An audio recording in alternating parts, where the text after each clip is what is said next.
ডাক্তারবাবু, আমার বাবার বড় শরীর খারাপ, তুমি একটু চলো না। তোর বাবার শরীর খারাপ? কি হয়েছে দেখতে পাচ্ছি না? আমি পুজোর আসনে বলছি, এখান থেকে যা। ডাক্তারবাবু, আপনি একটু পরে এসে তবু গোপীনাথের আরাধনা করতে পারবেন, কিন্তু আমার বাবা যদি চলে যায় আমি কি আর বাবাকে পাবো? তুই তো বলে দিলি, কিন্তু এই মুহূর্তে আমি গোপীনাথের পুজো ছেড়ে কি করে যাব? কাকে দিয়ে যাব? গোপীনাথের পুজোর দায়িত্ব দেবে বলে মনে চিন্তা করলো। এই রঘু, রঘু, এই রঘু, রঘু বাবা, এদিকে আয়, উড়ে আয়, উড়ে আয় বলছি।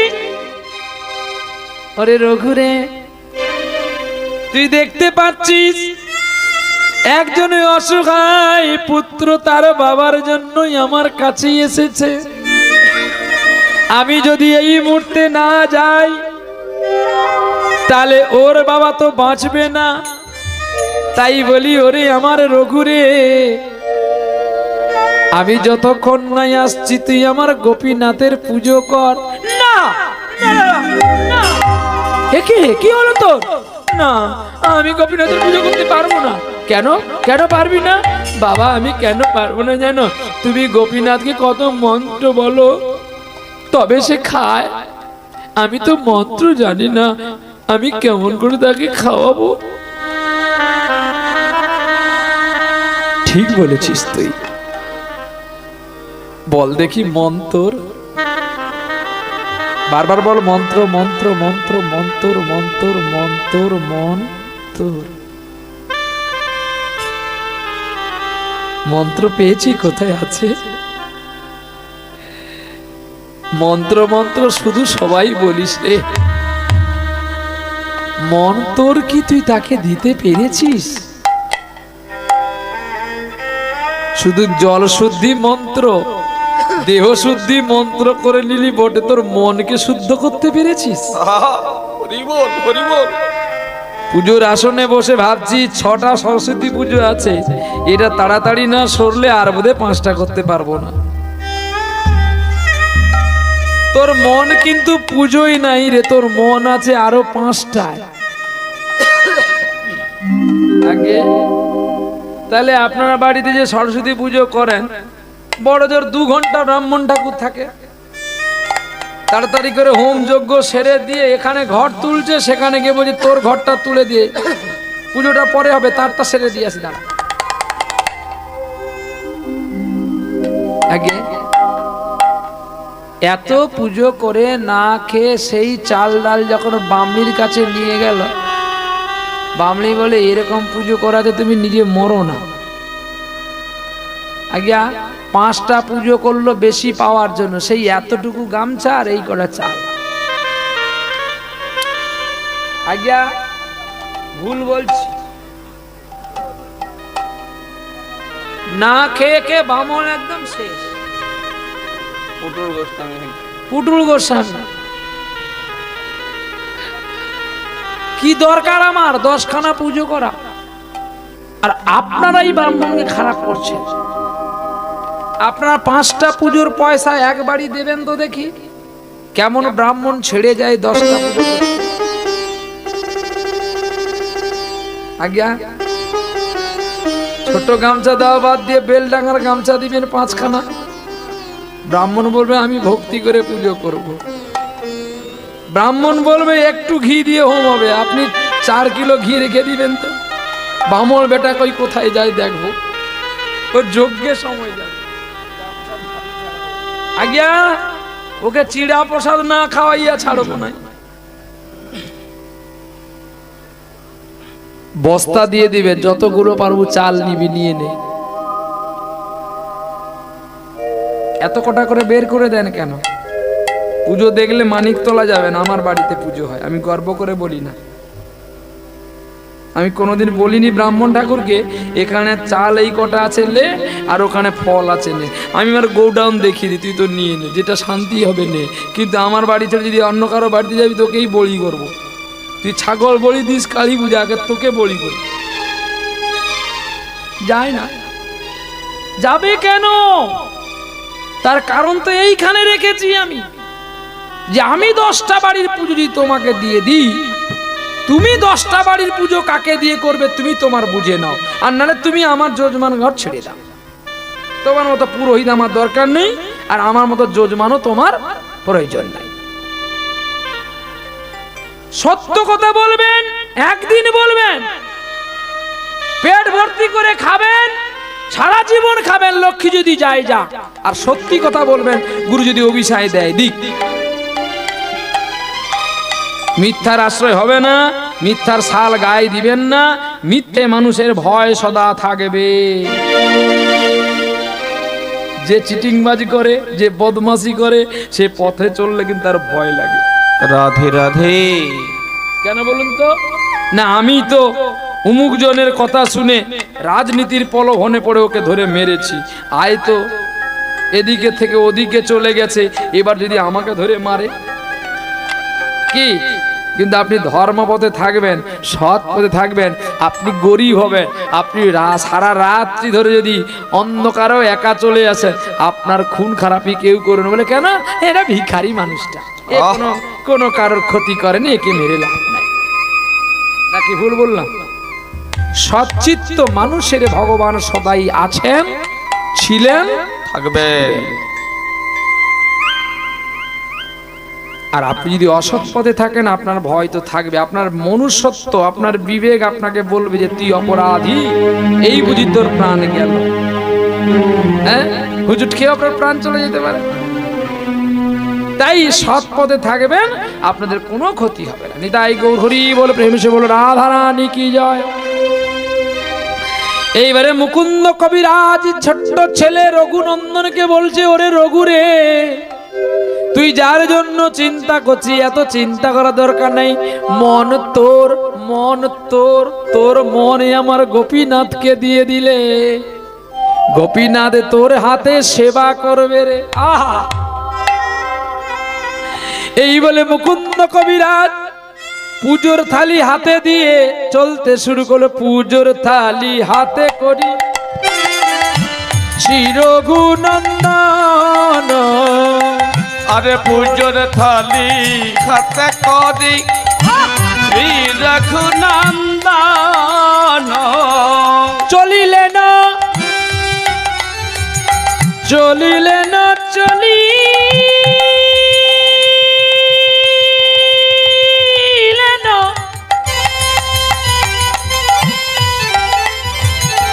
চলিলেন চলিলেন চলিলেন, পুজোর থালি মাথায় করি শ্রী রঘুনন্দন। আমার মায়ের কাছে গিয়া কয়ে মধুর বচন, আরে মায়ের কাছে গিয়ে বলে মধুর বচন, মধুর বচন। মাগো আমায় নাড়ু দে মা, মাগো আমায় নাড়ু দে মা, মাগো আমায় নাড়ু দে মা, মাগো আমায় নাড়ু দে মা।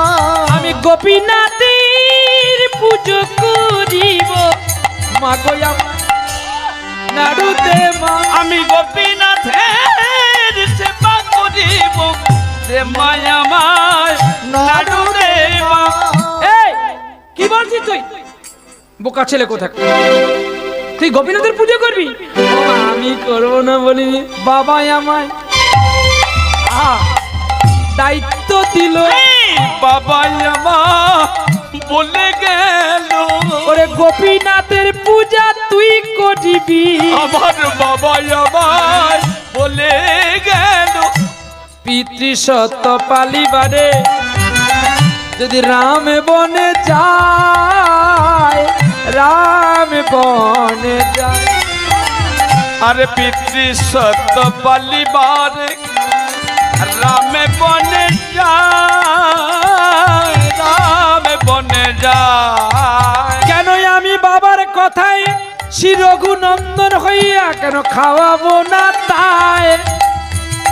আমি পিতৃ কথায় কেন আমার গোপীনাথে বলো খাওয়াবো না? দাও গো নাড়ু, দাও গো নাড়ু, দাও দাও গো নাড়ু, দাও গো নাড়ু, ও গো মাতা, ও গো মাতা, আমার দাও গো নাড়ু, দাও গো নাড়ু, আমার গোপীনাথের খিদে লেগেছে, আমার দাও গো নাড়ু, দাও গো নাড়ু। যা পারিস কর গে। যেমন বাপ তেমনি ছেলে নিয়ে গিয়া পুজোর থালায় নাড়ুগুলো দিয়ে দিল। নাড়ুর থালা মাথায় করি চলে ধীরে ধীরে, চলে ধীরে ধীরে নয়ন বাড়ি ওরে বাবা, বলে সদা। আরে গোপীনাথ গোপীনাথ বলে রে, গোপীনাথ গোপীনাথ বলে। আরে নয়ন বাড়ি ঝরে পড়ে বক্ষের মাঝারে, গোপীনাথ খবর। আমি জানি রে গোপীনাথ, বাবা যখন পুজো করে মা তখন ভোগ তালি নিয়ে যাওয়ার সময় জল ফেলে নিয়ে যায়। আজ আমি তোর পুজো করব বলতে মাও জল ফেলে নিয়ে গেল না। আমি নয়ন বাড়ি ফেলে নিয়ে যাই, নয়ন বাড়ি ফেলে দিতে যাই, আমি নয়ন বাড়ি ফেলে নিয়ে যাই। আমি নয়ন বাড়ি ফেলে দিতে যাই। যদি আগে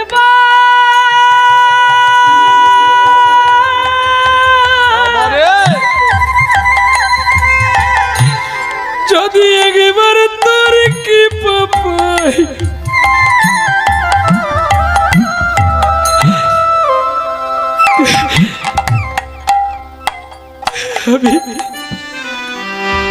আমি নয়ন বাড়ি ফেলা যাই গো। রে গোপীনা, আরে একটা নাড়ু খেয়ে যাব রে।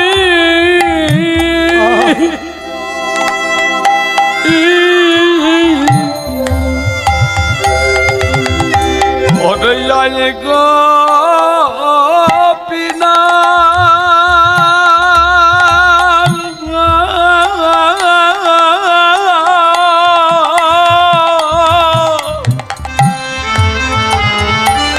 নাড়ু খেয়ে যা না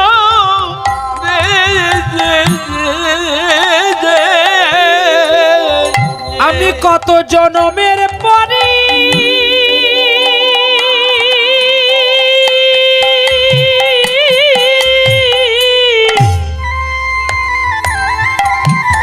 তোর সেবা করতে পারলাম রে।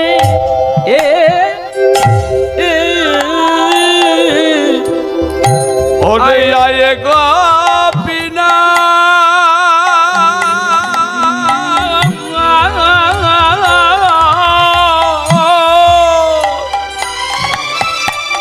নাড়ু খেয়ে যা না রে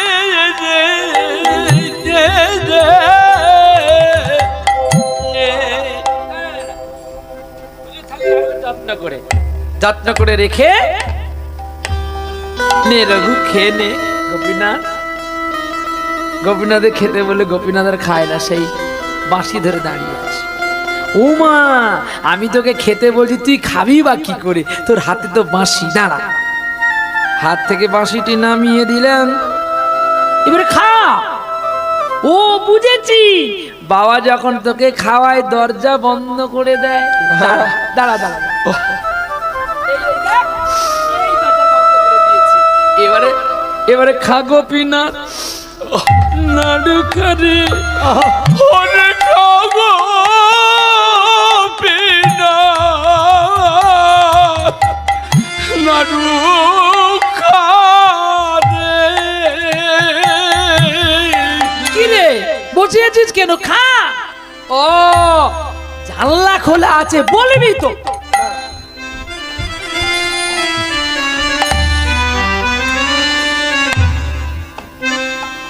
এবার তুই আর আমি চল গোপীনাথ, এবারে নাড়ু খেয়ে নে। গোপীনাথ, গোপীনাথ রে, এবার নাড়ু খা।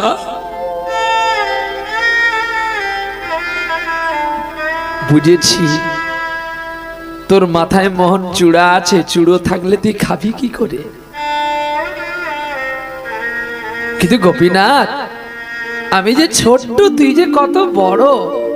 আরে তোর মাথাকে যে আমার হাত যায় না রে। তুই যদি একটু ছোট হয়ে যেতিস না, আমি তোর মাথা থেকে চূড়ো খুলে দিতাম। নে, আজ নয় আমি তোর অপরাধ করছি, তুই খেয়ে নে। তুই যদি না খাস, বাবা এসে আমায় খুব মারবে রে। আমি কালকে তোকে খাওয়ার কথা বলবো না, আজকে খেয়ে নে। বাবা ভালো করে মন্ত্র দিয়ে তোকে ডাকে, তাই তুই বাবার হাতে সবগুলো খাস। আমি তো তোকে মন্ত্রে ডাকি না রে, আমি নয়নে জলে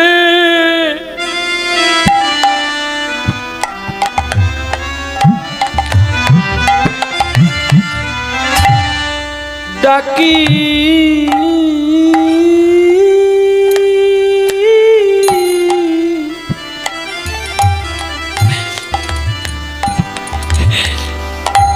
ডাকি তো রে,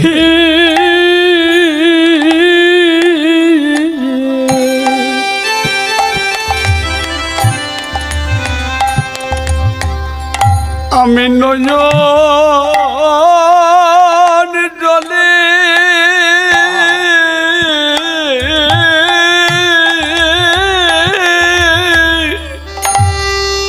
আমি ডাকি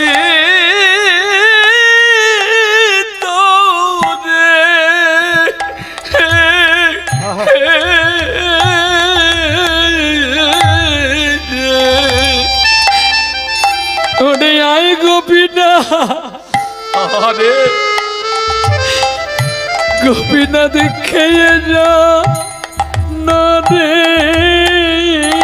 হতে যাই গো পিনা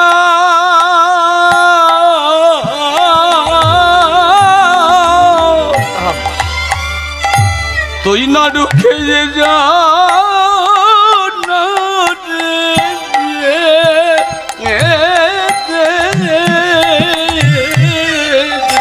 আমি কোনদিন আর তোরি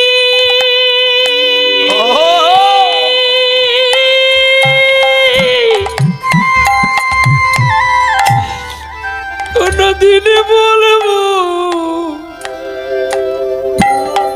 না রে। ও যাই গো পিনা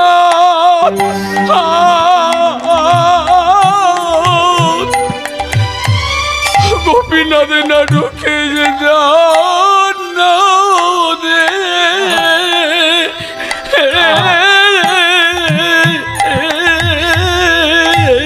আমি বড়ই আশা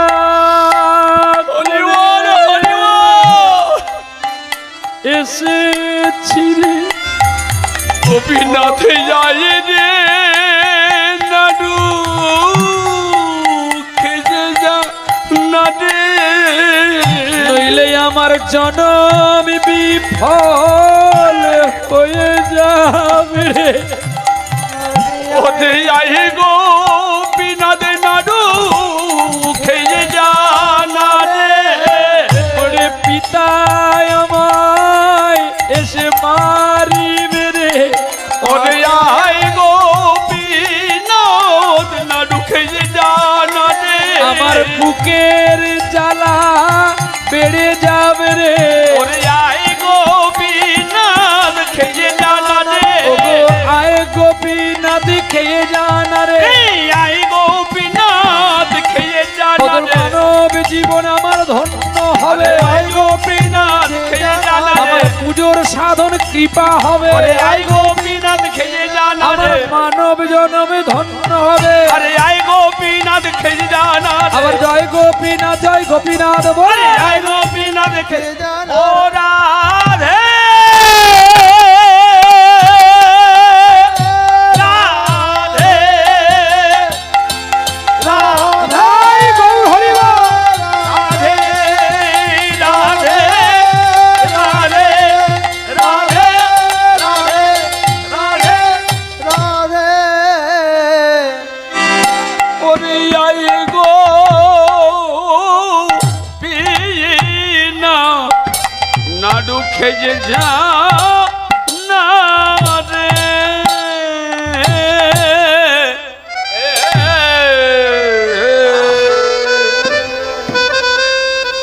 যখন গোপীনাথ নাড়ু খেলো না তখন বারবার গোপীনাথের চরণে মাথা ঠুকতে শুরু করলো।